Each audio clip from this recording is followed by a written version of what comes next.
At the far western edge of Texas, where the desert burns dry and the sky almost never turns gray, stands a small town called Pecos. It's not crowded, it's not a tourist hotspot, but it's where something huge began, the world's first rodeo. This town reflects a Texas that hasn't been polished. It's tough, honest, and full of character. In Pecos, cowboy hats aren't costumes, they're heritage. And rodeo? It's not just entertainment, it's identity. And that wide, unforgiving desert? It's not a boundary, it's a stage.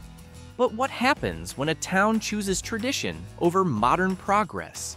Pecos may be where rodeo was born, but is there anything left of that glory today?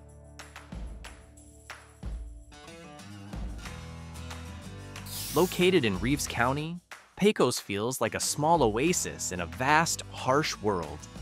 It covers just over 7 square miles, sitting at the intersection of Highway 285 and Interstate 20, 2 long stretches of road cutting across desert land. It may seem well placed on the map, but that doesn't mean Pecos is bustling. In fact, the town feels quiet. Not the haunted kind of quiet, but the kind that speaks of stubborn resilience. What truly defines Pecos is its classic American West landscape. Endless open fields, red-brown soil, and horizons so flat, the sky looks like it never ends. In the summer, the heat is real. July temperatures often climb above 100 degrees Fahrenheit, while annual rainfall barely reaches 13 inches, according to the National Weather Service. But in these exact conditions, Pecos has found its shape. Reeves County isn't fertile land, it demands toughness.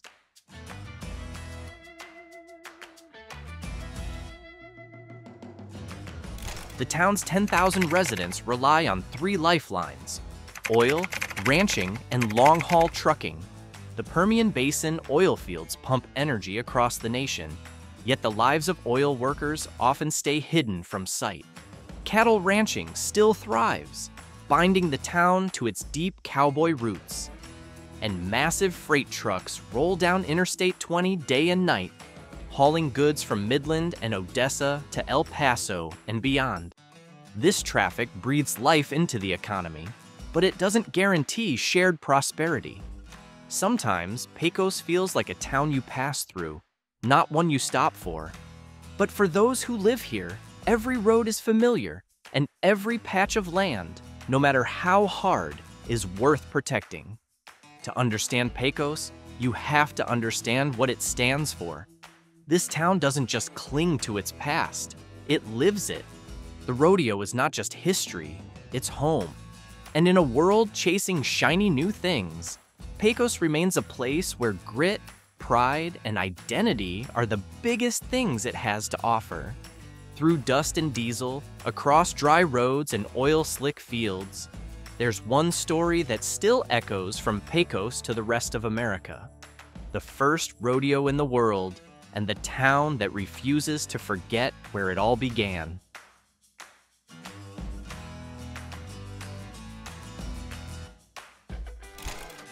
In the scorching summer of 1883, something unexpected happened in West Texas that would go on to shape the cultural identity of America. Back then, Pecos was nothing more than a small stop along the railroad, dusty, quiet, and forgotten. But that summer, 2 cowboys, Trav Wyndham and Morg Livingston, from rival ranches decided to settle an argument the cowboy way by testing who was quicker and better at roping cattle. No cameras, no sponsors, just men, horses, and pride. The contest took place on an open field, with dust swirling in the heat and folks watching from the sidelines on foot. And from that rough, informal match came something far bigger. The first recorded competitive rodeo in the United States. This wasn't just local folklore.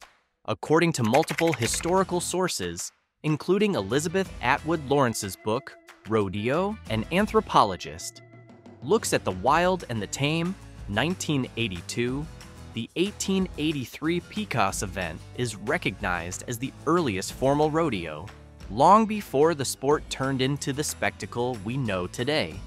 That's why Pecos proudly claims its place not just in rodeo history, but as the birthplace of the sport itself. Since 1929, Pecos has honored this legacy through the West of the Pecos Rodeo, an annual festival that still draws thousands of spectators from across the country. But it's more than just a competition. It's a celebration, a cultural gathering complete with country music, parades, street food, and the sights and sounds of the Old West brought to life once again. Here, rodeo is not just about bucking broncs or roping calves. It's about holding onto something real in a world that's changing fast.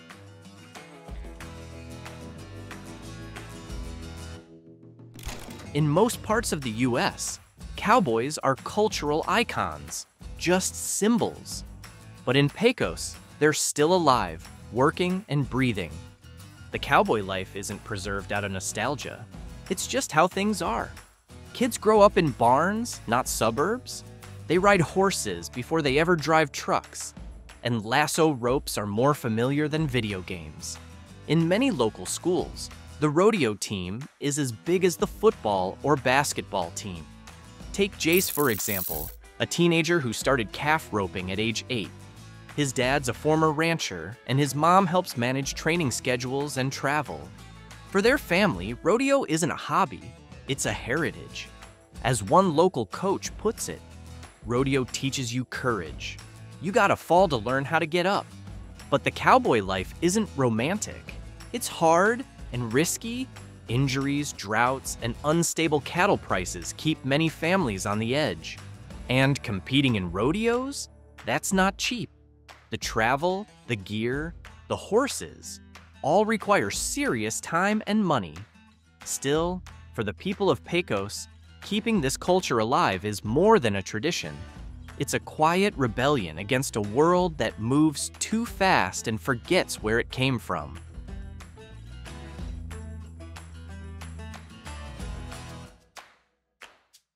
With a population of over 10,000, Pecos still feels like a small town. But anyone returning after years away will quickly notice. It's no longer as quiet as it used to be. Pecos sits at the heart of the Permian Basin, one of the largest oil and gas fields in America. That has made it a critical node in the country's energy industry, bringing money, development, and a fair share of complexity. So it's no surprise to see hotels springing up on the outskirts of town, though many now sit abandoned. Drilling trucks rumble through town almost all day, and rents have skyrocketed due to the flood of temporary oil workers. Schools are expanding, roads are being rebuilt, and public services are getting much-needed upgrades. But for many longtime residents, the change brings a kind of quiet uncertainty. Yes, they welcome progress. Who wouldn't?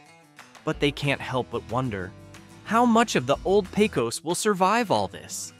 You can feel the tension between oral tradition and modern ambition in almost every corner of life.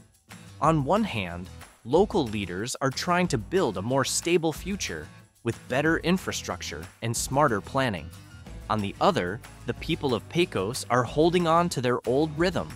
There are still rodeo bars, cowboy gear shops, and the annual festival that celebrates ranch life. Pecos refuses to become just another logistics stop on the oil map. It wants to stay something deeper, a home. And even as the world outside spins faster, one thing hasn't changed. Pecos is still proudly known as the rodeo capital of the world. That title isn't just a slogan, it's a quiet commitment that no matter how high the oil rigs rise, the town's roots will stay in the dust, the leather, and the rope. In Pecos, the future arrives with the roar of drilling equipment and the hope of new investment. But in between it all, you'll still hear the hoofbeats. You'll still hear the cheers from the rodeo arena. Those sounds are reminders. This town wasn't built on oil alone. It was built on courage, tradition, and the dusty ground that never quite settles. Because as long as there's a rope being thrown and cheers rising from the stands, Pecos will keep riding its legacy, not forgetting it.